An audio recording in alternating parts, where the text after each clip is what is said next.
Moses sent out 12 spies to go and see the promised land. These guys were 12 in number. They went into the land of Canaan. And when they got to the land of Canaan, 10 out of 12 of them came back with a bad report. People power. 10 out of 12, you can imagine. Moses sent out 12 people to go and see the promised land. We are talking about envisioning a new Uganda. They went and saw the promised land, and 10 out of 12 came back with a bad report. They said the land is good. It has milk and honey. It is flowing with milk and honey. It is very good. But they said in that land we found giants. We found the cities are fortified. We cannot take it.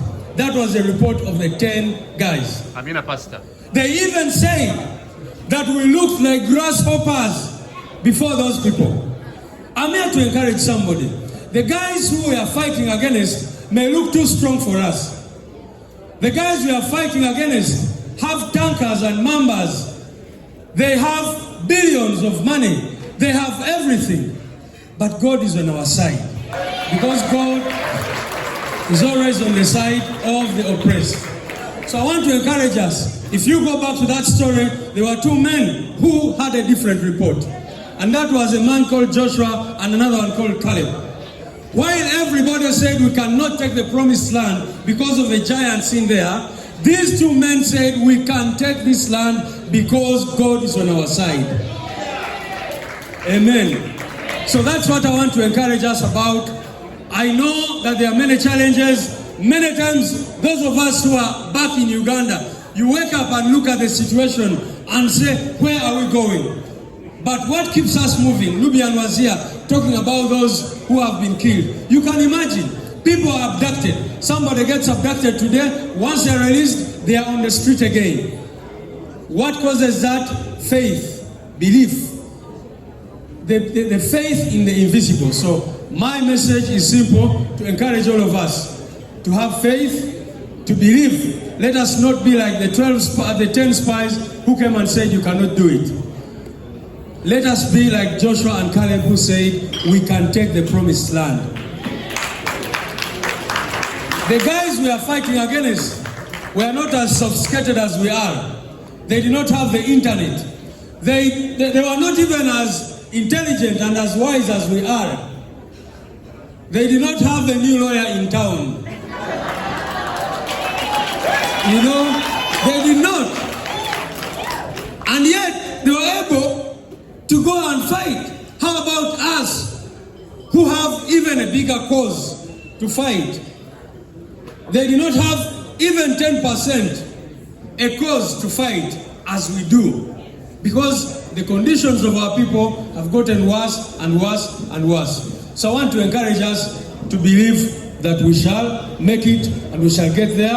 I look forward to a day when we shall all be able to celebrate in the new Uganda. We are now seeing it from afar, but I have faith in my heart that one day, one time, olunaku munaku, esawa musawa, idachika mudachika, tutakuwera nga tuyingide Uganda empya nga President Kyagulanyi akolachi yatukulembedde. People power. Honorable Ssennyonyi kankuyite sebo oje obatabbiremuko ilo ite President. Mayiga ffenna olulimi lwa ghetto twalutegeera.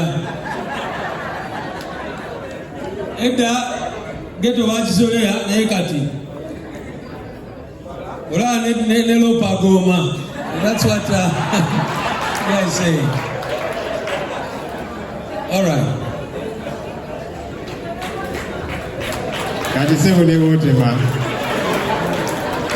People power. Our power. Ekasoke mbazike bulungi. Adenzi gaddewo komagezi. Mayina ga president oyo kakati kayingidde ebyaffe by'obwalooya. Ina mulumba mu music industry. DJ, give me track number 3. Kati musekaki, ye of little faith. Tebutasobola kuyimba. Kati nyize sijja biyimbayo. Ate naye ali mu kunoonya track number 3. Ani agikuwadde? Ladies and gentlemen, we Now, obviously, coming to the climax of the Chicago Convention of 2024, I want to firstly appreciate again our diaspora leadership. I don't know where Dr. Kauma is, or is right at the back, and the entire team, the Chicago team that put this together. You guys are incredible.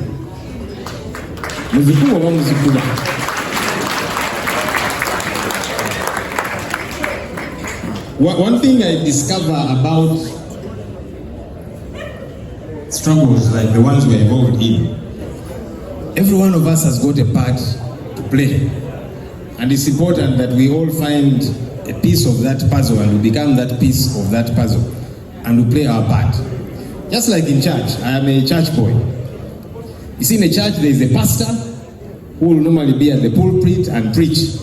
Some people think the church revolves around the pastor. That's actually not true. There are ushers who are not known who clean the pews before people go to church. There are those who clean the bathrooms. There are those who sing in the choir. Everybody plays their part. And at the end of it all, the Sunday service turns out to be amazing. The work that we are involved in, everybody plays a part. And it's important that we each discover that our part and we play that part. And listen, there's no part that is insignificant. Now you know Eddie Mutwe. There are many Eddie Mutwes who are not known, but they play their part, religiously so. You might know some of us because, I don't know, we are on TV or whatever the case might be, but there's people who are playing their part. I just want to encourage us to each play our part, and for you to know that there is no role that is insignificant. It all adds to the bigger picture. It's not my day to speak, ladies and gentlemen. Do allow me to my boss, 1 minute.